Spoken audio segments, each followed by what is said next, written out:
Ouvrons le champagne. Wow! Félicitations, Boston Pride! Pour la coupe Isobel Cup!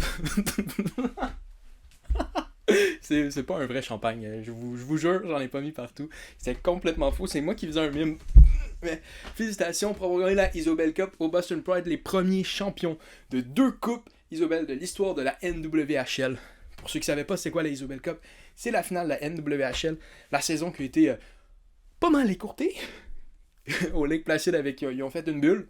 La bulle n'était pas très étanche et ça a pas mal pété. Mais ils ont pris les 4 meilleures équipes et ils ont les appelés pour une semi-finale et une finale. Donc hier c'était la finale, vendredi c'était la demi-finale. J'étais un peu triste. Je voulais regarder la game de Toronto puis je suis un peu cave parce que j'ai regardé les dates. Ils disaient 2 jours puis je suis comme ça doit être samedi dimanche. Non, c'était vendredi samedi. Mais c'est ça, ils ont appelé les Buffalo Beauts, Toronto Six, Boston Pride puis les Minnesota Whitecaps. Et ils ont appelé en tant que tel pour finir la demi-finale, une game, puis après finale, l'autre game. On a eu une finale Whitecaps du Minnesota contre Boston Pride. 2 équipes qui avaient déjà gagné le titre, donc on était obligé d'avoir la première équipe qui gagnait 2 titres. Donc parlons un peu de ça. Avant que je parle de la game en tant que telle, qui était une fabuleuse game, c'était assez plaisant. Pour ceux qui l'ont pas écouté, c'était sur Twitch ou NBC Sports Network aux États-Unis, je pense, parce que c'est pas une chaîne canadienne, fait qu'il l'avait pas ici. Donc c'était, moi j'ai apprécié vraiment, mais parlons de petites choses par rapport à la NWHL. Ok, pour ceux qui sont pas habitués à regarder un match féminin comme ça, il n'y a pas autant de hits. Je sais qu'il y en a qui vont dire « Ouais, mais ça, c'est pas le fun. Moi, je veux juste du monde qui tue ça glace. S'il n'y a pas de meurtre, c'est pas de hockey. » Mais moi, je dirais, c'est le fun pareil. Ça crée des situations différentes. Ou qu'un joueur ferait pas ce jeu-là dans la Ligue nationale parce qu'il se fait arracher la tête. Donc, ça donne de l'espace pour des skills, puis je trouve ça vraiment le fun. Mais je dirais que les premières minutes, ça demande un temps d'adaptation parce que j'ai eu des moments de faire « Oh non! Puis vraiment, là, comme le poil qui se lève, je suis il va avoir un meurtre parce que c'est une fille qui sort directement dans l'arrière du filet de même avec un autre adversaire qui s'en vient, là. Boum! Non, pas pantoute. Puis c'était quand même le fun de pas voir de grosses blessures. À part une fois, en fin de la game, je vais vous faire un petit spoil. Une autre chose par rapport à la NWHL, que ça, c'est de quoi que je déteste. Ils ont essayé de faire différent et non, ça passe pas, moi, ok? Le nom sur le chandail est en dessous du numéro. Je ne sais pas pourquoi. J'arrive pas à lire les noms. Je suis peut-être juste cave, mais quand je vois ça en dessous, moi je vois le numéro, c'est ça. Je suis habitué, tu vois le nom, tu vois le numéro. Là, je vois le numéro, c'est juste le numéro. J'ai de la misère à lire les noms quand ils sont en bas. Je pense que tous les sports confondus, j'ai déjà vu, peut-être au basket, ils ont essayé de faire des chandails de même, à un moment donné. Je suis plus trop sûr. Il y a des équipes de soccer. J'aime vraiment pas ça. J'aime pas ce concept-là en dessous du nom, du numéro, mais c'est ça que c'était. Une autre chose. Je vois le chandail des Whitecaps, ok, du Minnesota.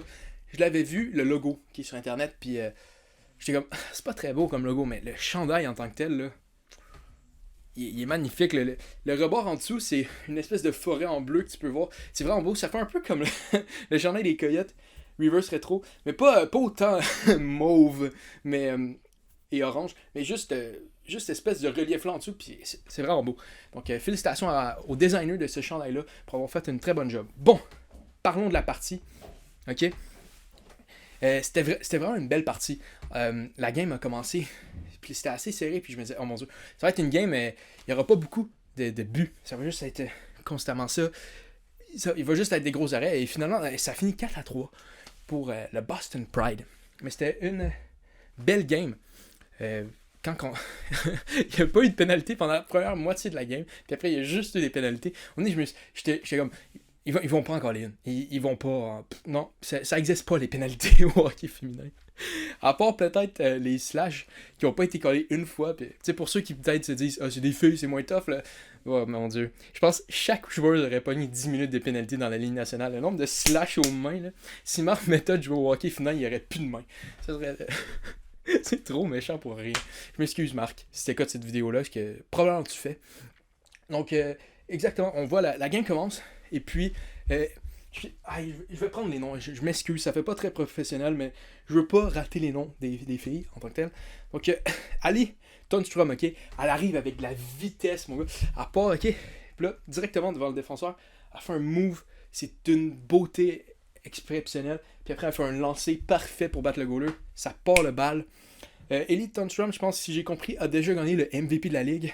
Puis elle était vraiment bien. Je pense que pendant la bulle, elle a pas fait beaucoup de points. Elle a pas fait de points pendant tout. Mais je pense, si j'ai bien compris, je pense qu'elle a fait 4 buts en semi-finale. 2 buts en semi-finale et 2 buts en finale. Je me trompe, dites-le dans les commentaires. Mais c'est ça, ok. La game, finit la première période, 1-0. Une domination de Seattle. Seattle, pourquoi je trouve que leur couleur ressemble à Seattle. Une domination de Minnesota. Puis on arrive à la deuxième période. Je me dis, ok, je pense que Minnesota vont gagner la game. Ça va être ça de même. Leurs goalers ont de l'air parfaite. Non. Boston a pris possession de la game. Une manière de le dire, c'est... il était meilleur. À partir de là, okay, on commence avec le but de Mary Parker, okay, qui est... elle frappe sur le goaler, elle va dans l'air du filet, elle revient devant, fait un lancer, repogne son retour directement, 5-hole, parfait. Brendan Gallagher serait complètement fier. Okay. C'était assez beau. Puis après, la POC ressort, ils vont à la reprise vidéo, ce qui était... J'ai pas trop compris pourquoi ils allaient à la reprise vidéo, mais ils sont allés, puis il n'y avait rien, il n'y avait pas d'interférence au goaler, la POC était rentrée. Moi, je pense que la goalers de Minnesota, je pense que c'est l'éveillé, était très persuasive. Elle disait « C'est pas correct, là, ils m'ont poussé! » Puis là, ils ont fait « Ok, je te crois, on va y aller. » Et puis là, ils sont allés, ça a pris 2 minutes, je pense. Je sais pas ce qu'ils regardaient. Ça a pris 3 secondes pour faire « Ok, non, ça va pas rapport. » Mais bon, là, on continue. Il pogne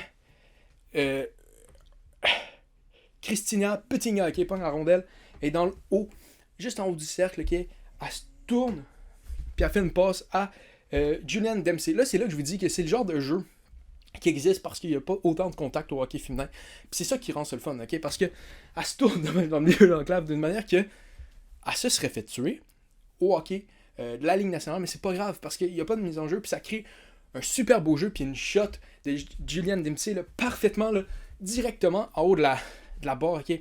La shot parfaite. La goaleuse est en papillon, ça pogne en haut de son épaule. Elle peut rien faire là-dessus. Elle aurait pu ne pas se mettre en papillon aussi rapidement, mais c'est plus facile à dire qu'à faire. Donc là, c'est 2-1 pour Boston. Je me dis, oh my god, c'est une grosse domination à ce point-là. Qu'est-ce qui arrive? La première punition du match, ok? Je pense que c'est un trip. Je me rappelle plus c'était quoi la pénalité. Puis c'est pas important, ok? Parce que l'important, c'est le feeling que ça fait. Mais après ça, pendant leur penalty kill, Minnesota joue avec 3 joueurs sur la glace. Fait que ça va être un 5 contre 3. À 5 contre 3, c'est super dur à bloquer un 5 contre 3 quand t'es pratiqué. Mais quand t'as peu de temps de même comme une équipe de la NWHL, pour pratiquer ton exécution, c'est plus dur encore à défendre.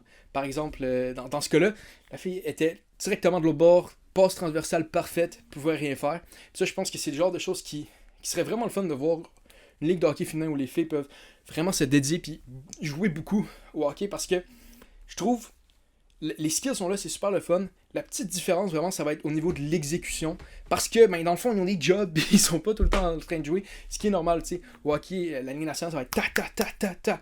Puis là, la défensive aurait été mieux placée. C'est une erreur défensive, je pense qui va être le manque de travail ensemble et d'exécution. Je pense qu'ils ont joué 5-6 games cette année. Là. Fait que c'est normal, ce genre de truc-là. Mais bref, fait que ça fait 3-1, une passe parfaite, le but de... On va dire ça, Lexi Lang, c'est vrai, oui. Pour son coach, les commentateurs ils ont dit ça, puis ça me faisait... Le coach il a dit que Lexi Lang... non, Patrice Bergeron, c'était le Lexi Lang de Boston. C'était bien sympathique. Puis avec des passes de Christina Petinga et Kelly Fratkin. Excusez-moi si j'ai pas bien les noms, mais ça va être ça. Il va falloir vivre avec. Okay? Et puis là, on rentre en 3e période. Ça, tout va bien. Minnesota commence à reprendre du poil la bête. 3-1, ok? Ça va. Mais Boston revient de l'autre bord. Arrive. Super beau jeu. La puck s'en va presque dans le filet. Boulier met la main sur la puck. Penalty shot. Il reste 12 minutes 21, je pense, à la game. 12 minutes 21, tu perds 3-1. Elle pogne la main sur la puck. Boston arrive. Je sais plus exactement c'est qui le nom de la fille, mais c'était magnifique comme move. Elle a juste pas assez attendu. Okay? Elle a fait ta. C'est arrivé. Gros move. Okay? On aurait pu croire que c'était Mitch Marner avec la puck. Okay? Elle tire, pogne la rondelle. Elle a pas attendu après. Elle pogne le rebond. Elle score, mais c'est un tir de pénalité. T'as juste un lancé. Tu peux pas juste. Ou sinon, le Canadien enverrait tout le temps Brendan Gallagher. Il ferait juste lancer, puis ça part. Jusqu'à temps 40. Je suis pas sûr que c'est une bonne. C'est une bonne règle, ok? Donc là, mise en jeu dans la zone de Minnesota. Ils reprennent la puck. Ali Tunstrom s'en va de l'autre bord. Et un autre but, maintenant. Un fabuleux jeu. Alors, soit une passe parfaite dans l'enclave. Clou. Et c'est le but. 3-2. We have a game, mesdames et messieurs. Mais c'est pas la fin de tout ça. Boston réplique pas longtemps après. Je pense que c'est-tu sur le powerplay? Ouais, je pense que c'est sur le powerplay. Donc Minnesota pas une pénalité. Quand tu essaies de revenir, c'est peut-être pas la meilleure des choses. Mais c'est pas la dernière pénalité du match. Et sincèrement, c'est la moins conne de toute le. Ben, elle est moins conne que l'autre pénalité. On va en parler ensemble. Puis Boston, c'est Taylor Wenchkowski qui score un but parfait. Une shot de la pointe, gros slap shot, pas le rebord de la pad et est tout seul à côté. Petit what timer, directement dans le but, parfait. 4-1, 4-2. La game s'en va sur les dernières minutes. Ça va être dur de remonter pour Minnesota jusqu'à temps que. Ah, regarde, je sais pas le nom de la joueuse, ok? Je m'excuse. C'était dans les premières. J'ai pas cette. Va falloir que je les connaisse, ok? Mais elle rentre. Boarding. 5 minutes. Il reste 2 minutes et demie à la game. 2 minutes et demie à la game. Après, il y a 5 minutes pour boarding. Boston, ok? si jamais t'as le scénario parfait pour faire un comeback, c'est ça. Okay? En plus, vu que c'est un 5 minutes, ok? Si ils font les 2 buts, ils vont en prolongation, ils ont quand même 2 minutes et demie de powerplay pour commencer la prolongation. C'est tellement stupide comme move de board. En plus, il n'y a quasiment pas eu de hit dans la game, puis il a fait un hit par derrière pour. Ok. Je pense que c'est le genre de move qui va te faire couper d'une équipe. Je sais qu'ils ont gagné, mais même à ça, t'es le DG, là. Sac ton camp. Okay? Ça va faire tes niaiseries. Mais bref, continue. Et 19 secondes avant la fin, finalement, là, Minnesota réussit à comptabiliser. Oh, ils comptabilisent. Ils écrivent ça, ils font leurs impôts, ils comptabilisent que, finalement, on avait un but de plus en nous. Ils scorent le but. C'est Megan Pezon de Audrey Richard et Ali Tunstrom. Ali Tunstrom, fabuleux match. Elle était vraiment forte, ok? Moi, je pense que. Ouais, j'allais dire peut-être la meilleure de la game, je sais pas. Mais elle a vraiment joué un énorme match. Là, il reste 19 secondes. C'est pas mal dur de gagner ça. Mais en plus de ça, je trouve que la joueuse Bouli a fait un move. Ils reprennent la possession de la rondelle. La défenseuse, elle arrive. À rouge, ok? Puis elle dompe ça dans le fond de la puck. Il restait 8 secondes. Elle dompe ça dans le fond. Et ils perdent. Ok? Puis c'est la fin. Et c'est Boston Pride qui a gagné la Isobel Cup. Félicitations à eux. C'était un énorme match. C'était vraiment le fun. Et félicitations à la joueuse d'avoir pas eu un 5 minutes à la fin. Ça a vraiment rendu du piquant à la partie. Ok? Je vous conseille tout le monde d'écouter NWHL ou le hockey féminin si vous pouvez. Si vous avez le temps aussi. C'est bien normal si vous n'avez pas le temps. Là, mais c'est du bon hockey aussi. Donc c'était tout pour En direct des estrades. On se voit une prochaine fois. Mettez pas de like, pas de dislike, pas de commentaires. J'en veux pas, ok? J'en veux pas. À chaque fois qu'il y a quelqu'un qui s'abonne à la chaîne, je prête ma coche. Quand tu viens de t'abonner à la chaîne. Non! Je laisserai pas ça passer. C'est affront. Au revoir tout le monde.